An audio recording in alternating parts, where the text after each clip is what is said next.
Alam nyo ba, kahit kasal na kami ng asawa ko, hindi niya pa rin ako pinakilala sa parents niya at saka sa kapatid niya. Magandang araw! Ako pala isa ka Pinay na kapag-asawa ng Chinese at ngayon andito na sa China naninira. Ngayon nga, ikikwento ko sa inyo kung bakit kahit kasal na kami ng asawa ko nung sa Pilipinas pa kami, hindi niya ako pinakilala sa parents niya. Never din silang nag-video call ng mother niya para ipakita ako at ipakita yung anak namin. Ang mga Chinese people is sobrang private nila. Hindi naman lahat pero yung iba talaga ayaw nila laging nagpo-post ng mga picture, videos, ganyan. Kahit nga magpo-post ng mga mukha nila, sobrang dalang lang talaga.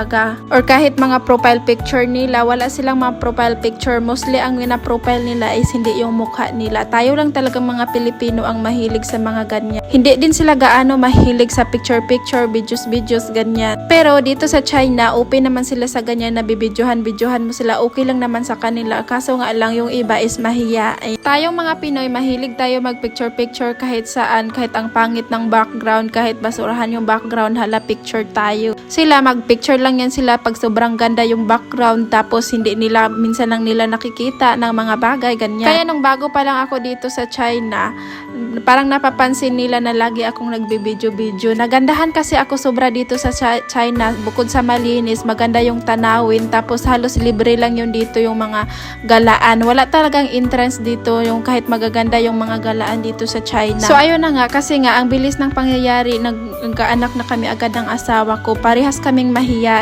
Makapal yung mukha ko pero mahiya ako sa asawa ko nung dati. Hindi nga ako nanghingi sa kanya ng pera eh. Never ako nanghingi ng pera sa asawa ko kahit mag-asawa na kami dati. So ayun na nga, hindi na talaga ako pinakilala sa parents niya pati mga kapatid niya. As a neighbor talaga yan, nag-video call ng asawa ko at saka mother niya para ipakita ko at ipakita yung anak namin. Kaya dati nagdalawang isip talaga ako kung sumama ba ako dito kasi hindi ko pa na-meet yung mother-in-law ko, hindi ko nakausap yung brother niya, yung papa niya, hindi ko nakausap kahit sa video call man lang, sa chat man lang, hindi din kami friends sa WeChat. Kasi dito sa China, walang Facebook dito, so WeChat yung ginagamit nila para communication. Nakikita ko dati si mother-in-law, lagi yan siyang nagsisend ng video sa asawa ko, kung anong mga ginagawa nila, ganyan. Naririnig ko lang yun pag nag-chat sila pero hindi pinapakita ng asawa ko sa akin, so wala akong idea kung anong mga itsura nila, ganyan. At alam nyo ba, sa Telegram kami dati nag-uusap ng asawa ko, kahit live-in na kami, may anak namin kami, kasal na kami, hindi talaga kami friends sa WeChat niya. Kasi sobra talagang ma-private yung person, yung asawa ko dati. O isipin nyo, yung pinaka-common nga